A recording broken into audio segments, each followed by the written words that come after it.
The galaxy at war. After the rise of the Galactic Empire, the order of the galaxy has fallen, with the Imperial government attempting to rein in its wayward territories and subdue the holdouts of the Republic. Upstart factions resting in the wings have emerged to claim their due, and old enemies have come to claim their revenge. In the Outer Rim, the remnants of the Confederacy of Independent Systems rises from the ashes of defeat. Their goal? To survive and thrive in the new, almost lawless chaos.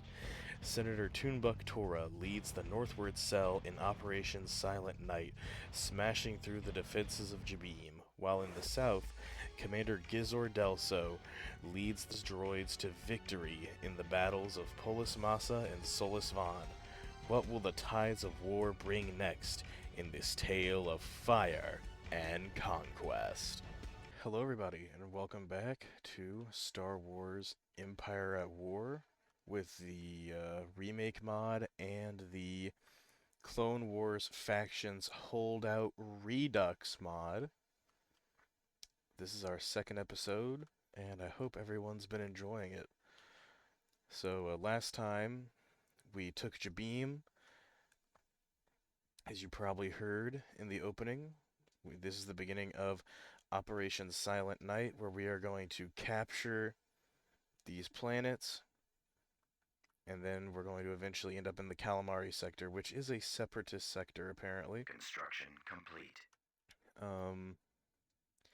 As for this episode, we are going to keep balling out, or at least we're going to keep trying to.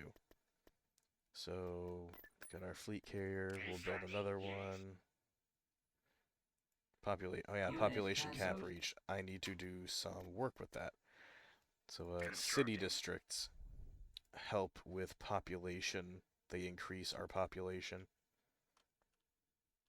So, on our planets, we need to build population districts in order to keep our population up and ready to go.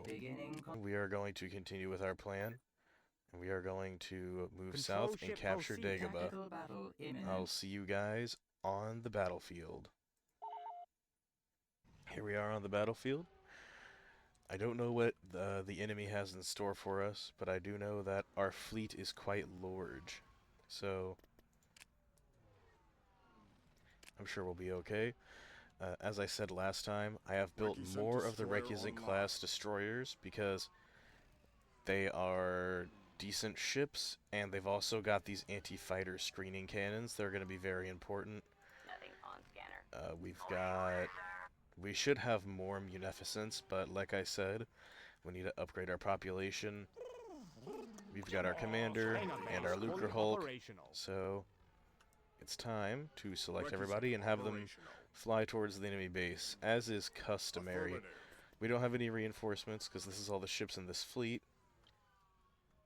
So we are going to go destroy the base over Dagobah, and then we are going to descend to the planet below and do the actual battle. And I have a surprise for you guys when we get to the ground battles. I'm going to try out something new that'll hopefully make the ground battles just a little bit more entertaining. So we'll see how that pans out. Alright, we've made contact with the enemy base. We can have our fighters go ahead and start engaging. Yes, General. Fire at target destruction. Personally, my favorite Separatist starfighter is the Tri-Droid? I think it's the Tri-Droid, because it looks cool. Where is it? I've got one kicking around here. It looks cool. It's got missiles. It's fast.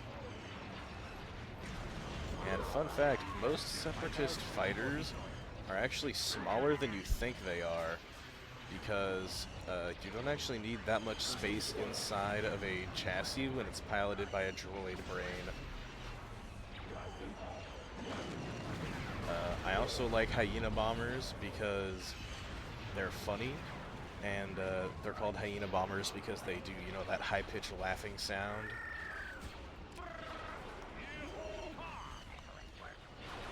When it comes down to my favorite Separatist capital ship, the last episode made it pretty obvious that I'm a fan of the Munificent. It's just such an iconic Separatist design. Even if no one knows the name, they know that it is the Separatist ship from the Clone Wars. The Lucre Hulk isn't really a big like for me, but I do appreciate it in-game, and it looks like we've won the battle, so that's pretty good. So, yeah. Lucre Hulk, not my favorite Separatist capital ship. My favorite Separatist capital ship, like big one, is probably the Subjugator class cruiser, and that's purely because of the Clone Wars. Like, I thought that the Malevolence was the coolest ship ever when I was younger. But now that the orbit of Dagobah is taken, we're gonna come up here to Jabim, and as you can see, our population is, I don't know if it's risen too much, Construction but complete. I believe it has risen yet again because we did finish that city district just now. So we can build more ships for this fleet. What we can also start doing is, I wish I had a spy to send over this way because this is a Upgrade complete. Imperial station, and it would be nice to have it, just to, like, have it. But oh boy, the rebellion does appear to be moving very fast up here, so we need to cut them off quickly. I'm gonna let these ships get built, and we are going to upgrade the spaceport. Actually, we're going to upgrade, yeah, the space construction yard. We're gonna build a major construction yard over this planet. As for Munilist, it's over here somewhere. There it is. Since we have more population now, I'm going to build more ships over here. And also start upgrading its space station. I think we should also make some money moves over with Munilist, but after the fleet is built up. So the next thing we are going to do is we're going to capture the surface of Dagobah, but first we need to come over here to Solus Vaughn, and we need to build more population, and we need to build a taxation agency so we can start getting lots of money. So now, right, we're moving now. It is time to Death to the enemies. go into a ground battle, and I'll show you guys what I mean.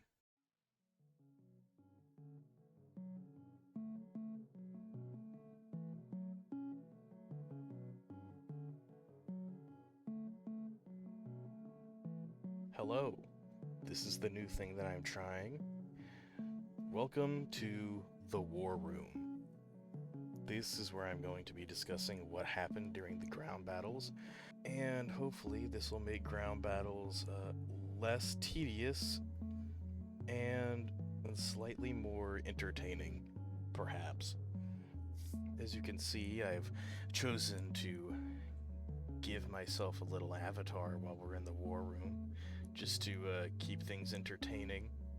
I chose this tactical droid because I think the tactical droids are funny, and I kind of like how they look.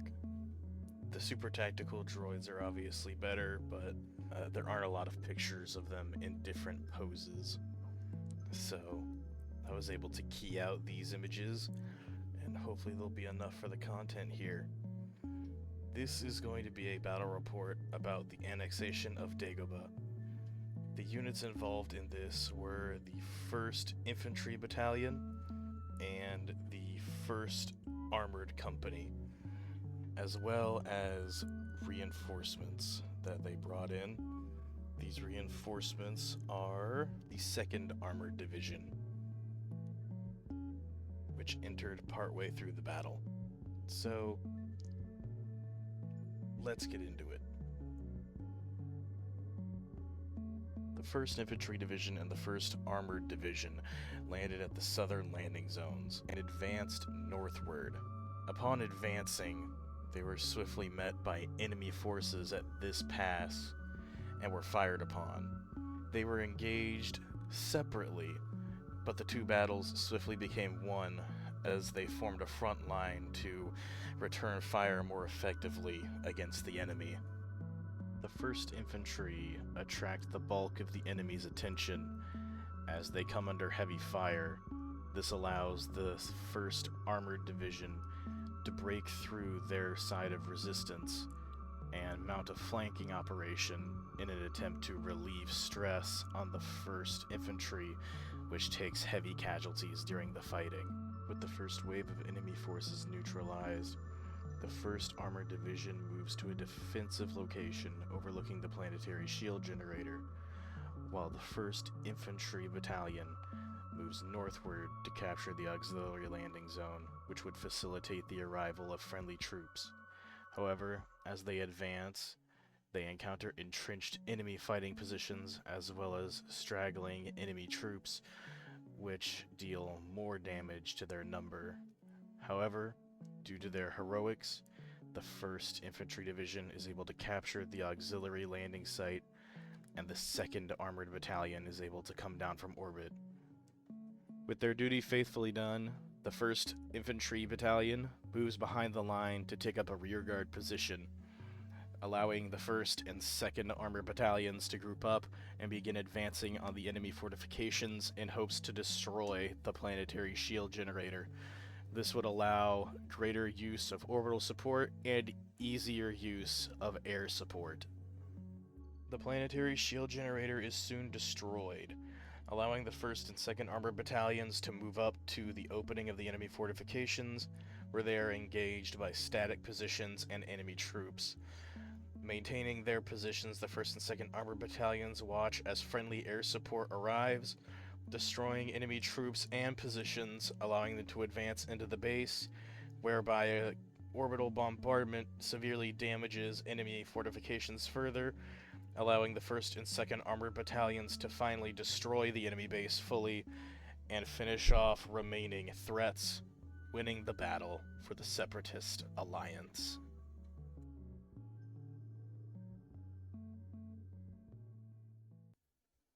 Well, that was unique, wasn't it? I really hope that it turned out well, and I hope that you guys enjoyed it. That's how I want to do my ground battles from now on, because one of the most tedious parts of Perfect destruction. Empire at War are the ground battles. But anyway, now that we're back on the galactic map, you'll notice I've paused the game because things can change very quickly, and I really want to make sure that I'm ready for when things do change. So now that we've got some more support ships up here, we are going to make a move with Mutalist, and we are going to try to capture the planet of Heading to that system. Borisk. The planet of Borisk, when we capture that planet, we are going to then move on to here, and here, and here. So, yeah. That's the plan. I'm pretty sure Megiddo is also a Separatist planet? Yes. It was a planet held by the Separatists, and it appears that it's the planet where Kiadi Mundi got schwacked. R.I.P. General Mundi. But we are going to avenge everyone who fell at the hands of the Empire and the false Emperor. So I'll see you guys on the battlefield. Alrighty, here we are on the battlefield. Not that impressive. What have our fleet carriers brought out for us? Oh, they've brought out more bombers. This is actually a good thing. I need more bombers, hull crackers, stuff like that. Oh yeah, this is an actual Providence-class cruiser, by the way. I do like the voice actor. Providence here. He's very fun. I like his energy. The Providence actually, it is a capital ship, but with its proton torpedo launchers and its heavy laser armament, it actually fulfills the role that I call a fire support ship.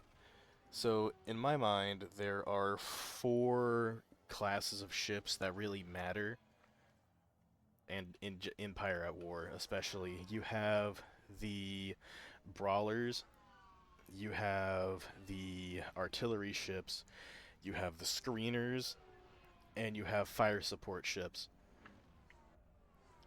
Uh, Brawlers would be ships that are heavily armored or heavily shielded, and they have strong weapons, and they are able to stick in the fight and do a lot of damage, or just tie the enemy down.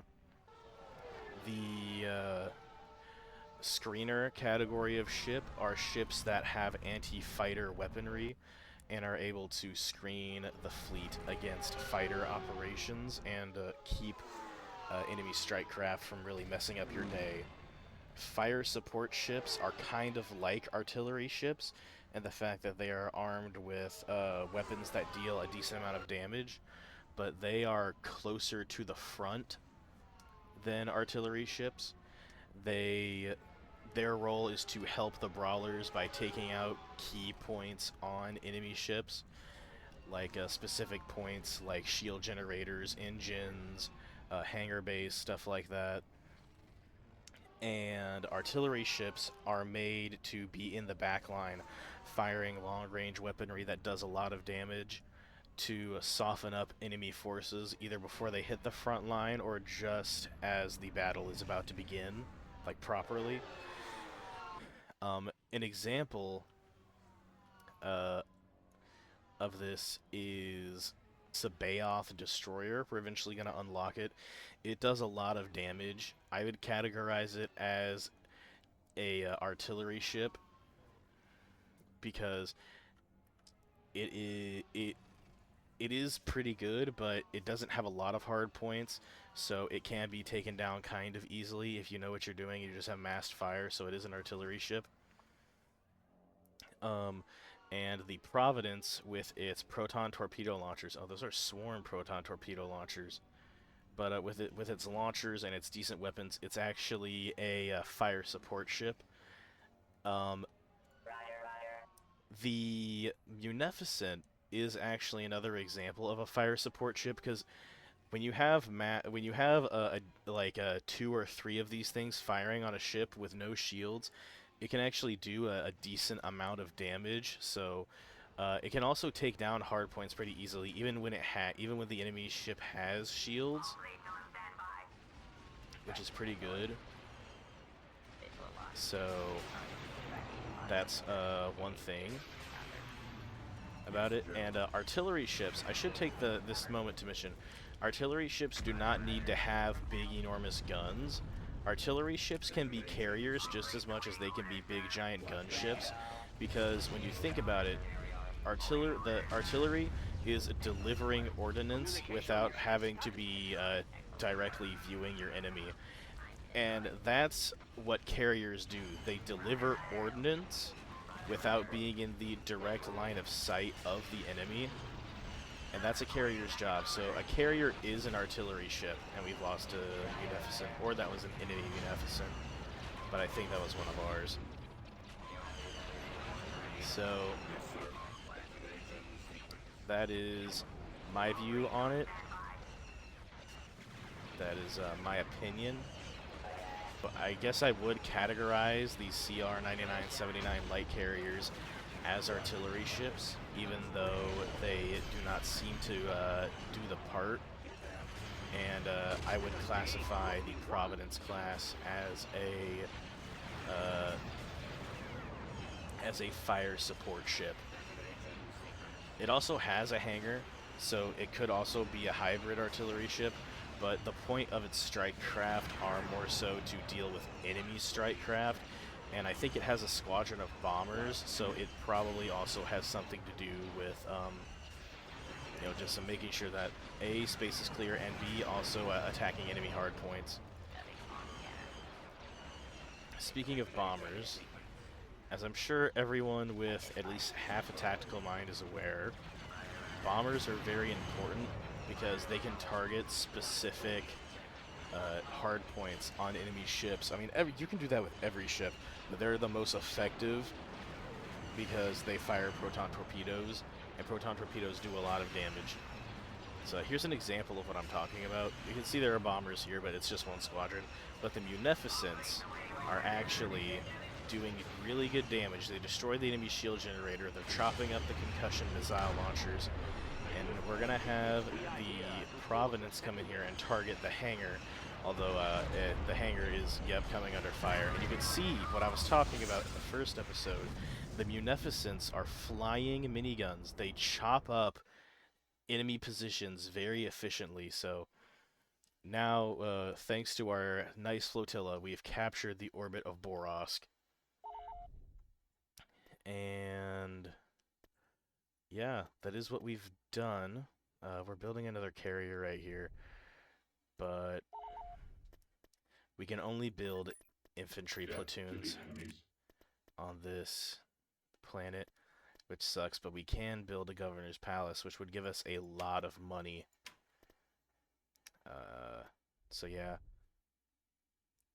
we're not going to try to capture Borosk yet. We've got other things to attend to, and those other things are the fact that these ships are done, which means that we can move them to the fleet of our beloved Senator Toonbuck Tora.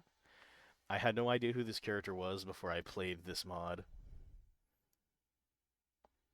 So we've got a bigger fleet now. So let's go ahead and head to Culminex. Operation Silent Night is going to continue on schedule. We are going to produce some more. We're going to produce two walker units and a tank unit, just so that we can stay full up on army units. And it looks like Culminex is actually going to be a little bit of a cakewalk. So I'll see you guys on the battlefield. Alright, here we are. In space. I wouldn't be surprised if the AI decides to retreat because of just how overwhelming our forces are. We are actually going to send our fighters ahead of our main force so that they can get moving. Visual scan negative. Moving to superior position. Tracking a noise. Transitioning to secure location. And it appears... Machines are superior.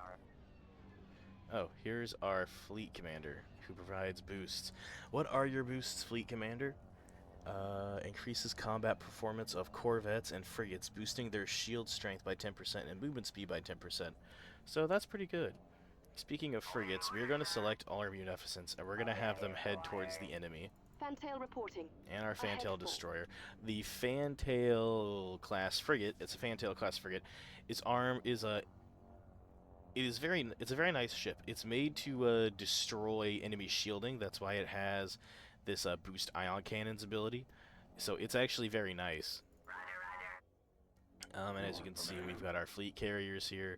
We're going to have them advance halfway. We're going to have our general advance, and we're going to have our commander advance. So yeah, we're just sending it in wave style. This is real CIS hours right now. Just gonna get some nice footage of our beloved Munificent and of the Vulture droids. I do like the Vulture droids. They're really nice. I like their funny personality. Most of the time in the show, they just seem to be silly guys. They do seem kind of threatening, you know, just with how they're designed, but I like to think that their base programming is kind of like a dog. But that's just how I see them, kind of, because, you know, they've got 4 legs, and they've got 4 legs, technically. You know, they walk around on those wing sections, and it's just it's very fun. I like them a lot. They're a very fun droid. I like that George Lucas and his team came up with such a fun droid. This is a weird glitch that happens in this mod. For some reason, the station is already pseudo-destroyed when we get here. But, it is what it is. Answering your call. So let's actually zoom in and see what the Fantail has, because it has dual anti-ship deck cannons, so it's got a mass driver. It has ion cannons, a heavy ion cannon, I should say. It's got single turbo lasers. So yeah, pretty interesting, pretty interesting. If you're wondering what the Munificent has, they have heavy single turbo lasers, long-range ion cannons, all that. So yeah, victory is ours. Excellent work, excellent work. Move quickly. Operation Silent Night must proceed on schedule. We have to capture and move as quickly as we can, or else the enemy will take advantage of us. So we are going to... Oh yeah, that's right. I've already got units queued up to build. We just don't have the money. And the money is going to run out pretty fast. Let's actually cancel that, so that we can have a little bit more money on the docket, because we really need it. And just for the sake of Operation Silent Night, we are going to cancel that. But that's the only thing we're going to do. We're not going to compromise on anything else, because we really need to capture this territory, and we need to move fast. Because I don't know what the Calamari sector is gonna do. Let's take a look at it. Let's see why the Calamari sector is special. Let's pause the game. This region is this sector region. Oh, I'm sorry. I have dyslexia, by the way. This is a sector region. All climates can be found amongst its many planets. Sector regions provide a much higher base income than individual planets or systems.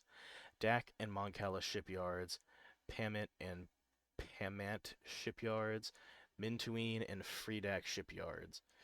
Mon Calamari shipyards greatly increases the construction speed of all vessels. This planet allows for the construction of CIS clone ships from the Clone Wars. Yeah, I guess it does kind of make sense why the Calamari sector is a separatist little area, because in case you all don't know, in Star Wars lore, there are two groups of people that live on Mon Calamari.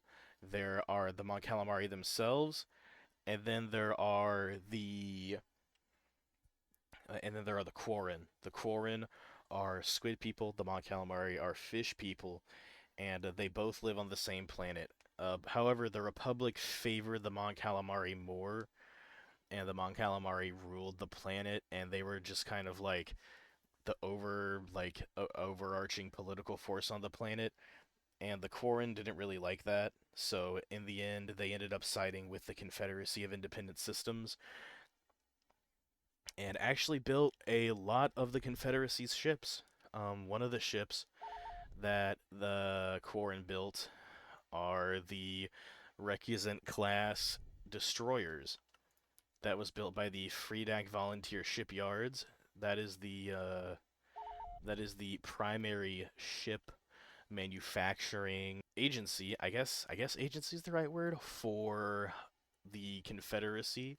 I mean, obviously there's the Techno Union and Bactoid Armor Workshop and all these other organizations, because the Trade Federation, I guess it is a major part of the Confederacy, but the CIS's military base is all these corporations, and many of these corporations do actually produce military equipment, or they swiftly learned how to make military equipment. So the Freedak Volunteer Shipyards, based off the planet of Dak, and also Mon Calamari, I suppose, but I think it was more so the planet of Dak. I think Dak is a planet.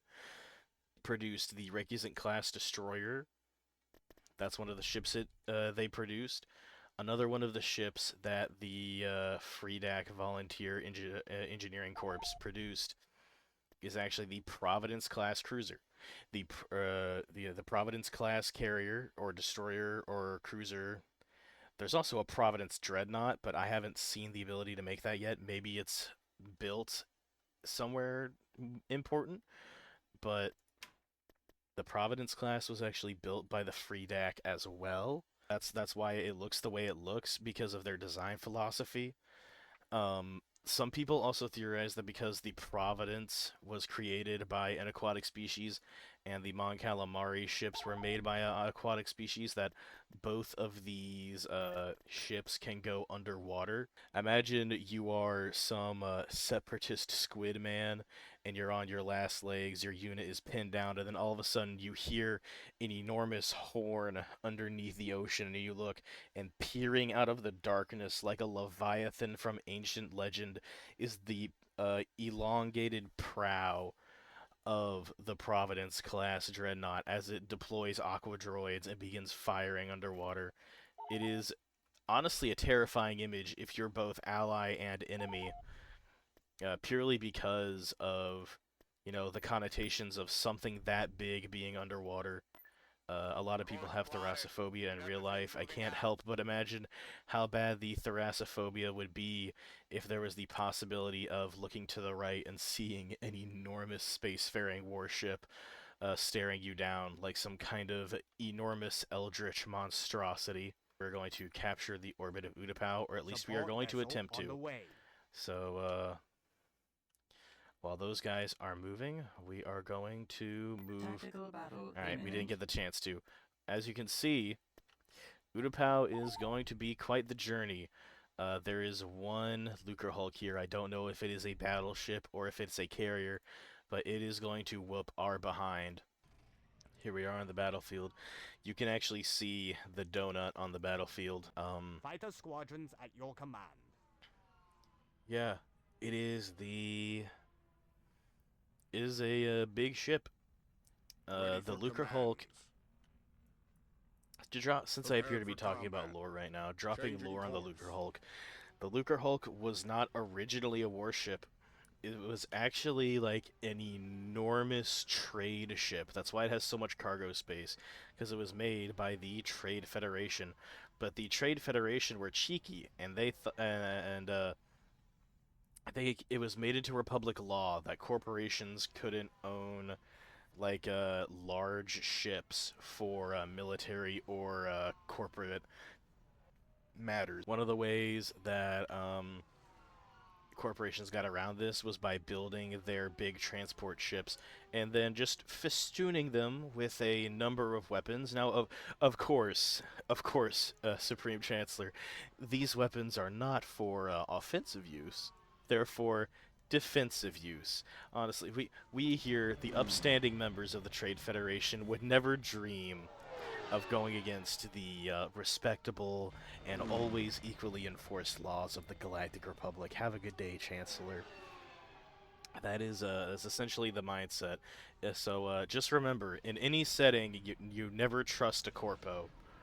It is always going to end up in bad things happening to you or the people you know. We also have to keep an eye out. There they are. Okay, redirect. Our droid wings need to target the enemy droid wings, because the enemy droid wings are actually terrifying. I want to compound our anti-fighter potential by having all of our recusants team up and gather in one area. So here comes the rest of the enemy fleet. It appears to be made up of corvettes and an acclimator. So, as we can see, the enemy appears to be very dead set on gathering around their big monster and using it to smash us. This is a very smart tactical decision. I'm not going to blame the AI. It is very wise. And now our recusants are running anti-fighter operations because they have these screening deck cannons, which are very good at chopping up enemy fighters. Visual scan negative. And we have to make sure that we chop up those enemy fighter squadrons, because if we do not, they are going to cut us in half. These droid assault wings are actually very dangerous. That's why I want to make sure they get gone first. And that's why we need to make sure we kill the Lucre Hulk. As you can see, the enemy Lucre Hulk has already spat its fighter squadrons back out, but they were swiftly destroyed and handled. Let's go ahead and take out that acclimator, because it looks like our fleet is dealing with the enemy rather handedly. Alright, the enemy Lucre Hulk is down. That's awesome. That's awesome. Now our Recusants can move on to targeting the enemy base. And I do not want to lose our Munificents here, because they are actually a very valuable part of the fleet. So we're going to have our big boys move up and start absorbing damage and targeting enemy ships. Poor Acclimator, especially in this submod. In this submod, the Acclimator just got smacked with the "you are bad" stick. I kind of feel bad for it, because it only has one hard point, and the one hard point that it has is very fragile, and it just destroys the entire ship. It's very unfortunate, but it's fortunate for us that we do not have to deal with it. Have our droid fighters go target them. Begin engaging the enemy. Oh, there appear to be some little enemy ships sailing around. Let's make sure that they have a bad time. That battle went a lot better than I thought it would. We even managed to evacuate our wounded ships. And that was pretty sick. That was pretty awesome. I'm glad that it went as well as it did, because we cannot afford a defeat this early in the campaign. We cannot afford a defeat this early in the campaign. So as you can see, we took a lot from the enemy. That's good. So Utapau's orbit is ours.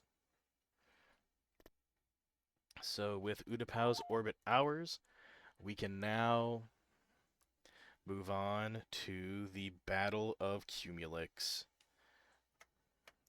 which we are going to get into very soon. First, there are a few things that I want to check out before we do that, just to make sure we're all squared away before we begin another ground battle. So, alright, those are still being built. That's being built.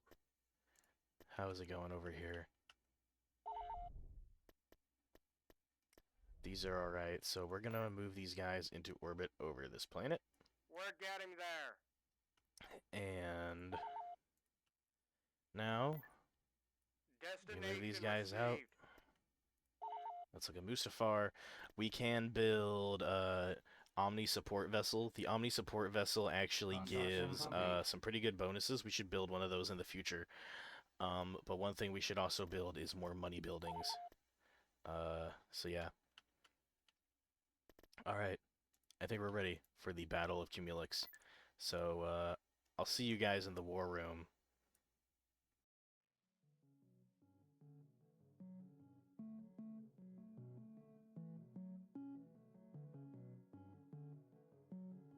Hello, and welcome back to the war room. This is going to be a battle report on the Battle of Cumulix. I think that's how you pronounce this planet's name. The units that took place in this battle are the 16th Armored Division, the 22nd Walker Battalion, and the 24th Infantry Division. Let's get into it. The 16th Armored Division and 22nd Walker Battalion make landfall at the southern landing zones. The 16th Armored Division quickly organizes and makes their way towards the large urban center near the center of the region in which the combat is taking place. The 22nd Walker Division makes for the outskirts of the town in an effort to secure the left flank from a potential enemy ambush. As both units advance, friendly air support flies over the town in an attempt to bombard enemy elements currently hiding within, as reports indicate that the town was evacuated previous to the invasion. However, the strike is ineffective, although the Hyena bombers provide valuable intel on enemy positions, allowing the 16th and 22nd to more effectively maneuver in accordance with enemy positions. The 16th Armored Division makes it to the outskirts of the town and begins advancing into the urban sprawl as the 22nd Walker Battalion reaches its position on the left flank and comes under enemy fire. Swiftly returning fire, as inside the town, the 16th Armored Division comes under enemy assault, holding their position in order to begin returning fire They make their stand as the 22nd Walker Division begins its own counterattack, advancing on enemy positions in order to lightning strike the enemy in an effort to break their morale. Despite being under attack in the center of the urban sprawl, the 16th Armored Division is able to capture additional landing sites, allowing the 24th Infantry Division to make landfall on the planet and move to support them. Shortly afterward, the 22nd Walker Battalion is able to destroy enemy forces resisting them and turns, moving into the city to help the beleaguered 16th Armored Division, which is sustaining heavy casualties and stuck in the middle of fierce fighting. Under the cover of friendly air support, the 22nd Walker Battalion is able to move into the city center and relieve the beleaguered 16th Armored, as the 24th Infantry Battalion makes their way up from the rear, allowing the remnants of the battered and broken 16th to make their way behind the line and towards the southern landing zones in order to conduct immediate evacuation. Advancing northward towards the enemy base, the 24th and 22nd come under fire from enemy elements, which they soon handle and move onward. The enemy base is swiftly destroyed along with the planetary shield generator. However, enemy resistance continues to be organized from a point northward. This point is soon discovered, and the 22nd and 24th make their way towards it, resisting enemy forces along the way as they go. The 24th and 22nd discovered a center of enemy resistance being organized from a weapons manufacturing facility, which is swiftly destroyed. Resistance across the battlefield falters, and the enemy surrenders, leading to another victory for the Separatist Alliance.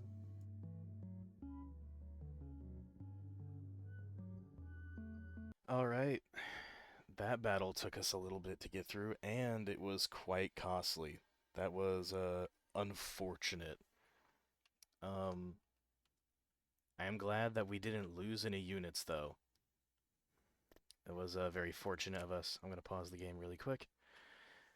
So, Operation Silent Night appears to be proceeding just as planned. However, we shouldn't get too cocky, because there's always a bigger fish. In the immortal words of Master Qui-Gon Jinn, there is always a bigger fish, so we shouldn't take these early victories for granted. We've done a lot today. We've captured systems, we've queued up upgrades, and we've tried out a new system for doing battles. In the next episode, we will capture Borosk, we will do the battle for Utapau, and then we will continue, hopefully, our march towards victory. However, for now, this is all from me. Thank you for coming on and seeing what I'm doing. Comment, subscribe, tell me how I'm doing, and hopefully we will attain victory. So thank you all for watching, and remember, may the Force be with you always. Construction complete.